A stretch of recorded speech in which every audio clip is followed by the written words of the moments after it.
لیکن یہ کہ لندن میں وہ کیس جس میں بانی ایم کیو اور ان کے تمام ساتھی جن کو کلیئر قرار دیا گیا تھا کہ یعنی کہ ان کے اوپر کوئی منی لانڈرنگ کا الزام ثابت نہیں ہوا تھا، اب اس کیس میں ان کے لیے مشکلات پیدا ہو گئی ہیں کہ ایک طرف یہ چیز ثابت ہو گئی کہ منی لانڈرنگ نہیں کی انہوں نے، کوئی پیسہ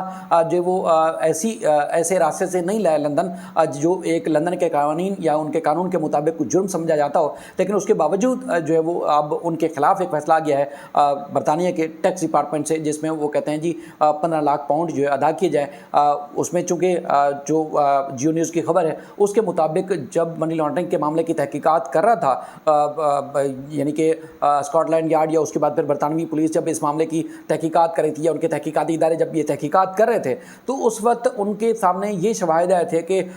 جو لندن سیکریٹریٹ تھا یا ایک انٹرنیشنل سیکریٹریٹ تھا ایم کیو ایم کا، تو وہاں پر جتنے بھی ملازمین کام کرتے تھے ان کو سیلریز دی جاتی تھی، ان کو تنخواہیں دی جاتی تھی، جو تنخواہوں کی مد میں رقم تھی وہ رقم جو ہے وہ اس طرح تھی کہ ان کی جو انکم ٹیکس تھا یعنی کہ ایک طرف سے پیسہ آ رہا ہے اور دوسری طرف جا رہا ہے سیلریز کی مد میں، تو وہ سیلریز کی مد میں جو پیسہ دیا جا رہا تھا اس میں ٹیکس ادا نہیں کیا جا رہا تھا، یعنی کہ انکم ٹیکس جو ہے وہ برطانیہ کی حکومت کو جو کہ قوانین کے مطابق تھا وہ ادا نہیں کیا جا رہا تھا۔ اس لیے اب وہ کہتے ہیں جی اتنے طویل عرصے میں جتنے عرصے میں یہ ٹیکس ادا نہیں کیا گیا وہ رقم جو ہے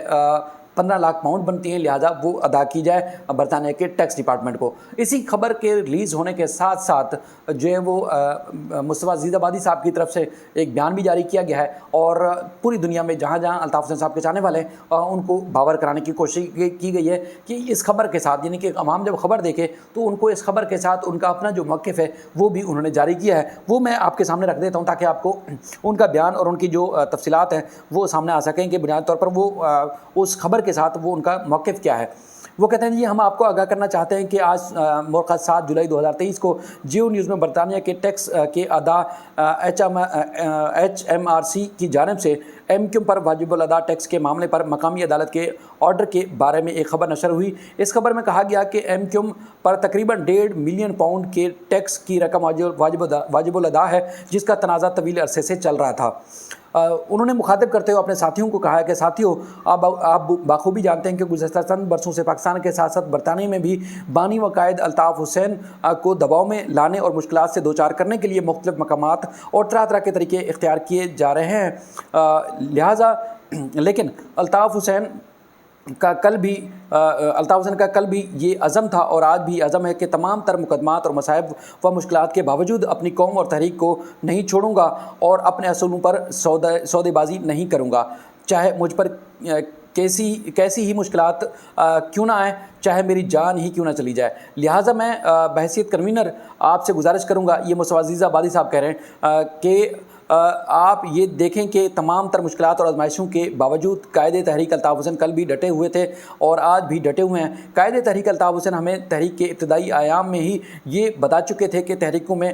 طرح طرح کی مشکلات آئیں گی، لیکن ایسے حالات میں ثابت قدم رہا جاتا ہے۔ اگر الطاف حسین کو اپنی تحریک اور مشن و مقصد عزیز نہیں ہوتا اور مشکلات سے ڈرنے اور گھبرانے والے ہوتے اور اصولوں پر سودے بازی کرنے والے ہوتے تو وہ اپنی تحریک، نظریہ اور قوم کا سودا پہلے ہی کر لیتے۔ انہیں اپنا شہر، اپنا وطن چھوڑ کر برطانیہ آنا پڑا۔ قائد تحریک الطاف حسین آج بھی یہی کہنا ہے قائد تحریک الطاف حسین کا بھی آج بھی یہی کہنا ہے کہ میری عمر 70 سال ہو گئی ہے لیکن میں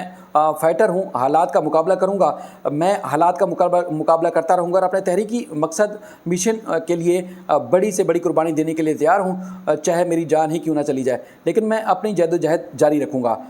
مصطفیٰ عزیز آبادی صاحب کہتے ہیں کہ عزیز تحریکی ساتھیوں، اپنے وفا پرست کی حیثیت سے میرا بھی یہ فرض ہونا چاہیے کہ ہم بانی و قائد الطاف حسین صاحب کے ہاتھ مضبوط کریں اور ان کی قیادت میں اپنی اس جد و جہد کو جاری رکھیں۔ آپ کو جس خبر کے حوالے سے آگاہ کیا جاتا ہے وہ اس پیغام کے ساتھ منسلک ہے، اسے دیکھیے، دوسروں کے ساتھیوں تک بھی شیئر کیجیے اور اپنی صفوں میں مثالی اتحاد قائم کیجیے، ثابت قدم رہیے، عزم اور حوصلے کے ساتھ جو ہے جد و جہد کو جاری رکھنا ہے، پیچھے نہیں ہٹنا۔ یہ مصطفیٰ عزیز آبادی صاحب کا پیغام ہے۔ اب آپ نے ساری صورتحال دیکھ لی کہ ایک طرف یہ ہے کہ جب صورتحال تبدیل ہونے شروع ہوتی ہے تب تک لندن کی عدالت سے یا لندن کی انتظامیہ سے یا لندن میں یا پھر کہیں کبھی پاکستان سے کوئی اس طرح کا فیصلہ آ جاتا ہے ایم کیو ایم کے مطابق کہ ان کی راہ میں رکاوٹیں پیدا کی جاتی ہیں، ان کو یعنی کہ سیاسی سماجی سرگرمیوں سے ان کا یہ تاثر ہے کہ دور رکھنے کی کوشش کی جاتی ہے، لیکن وہ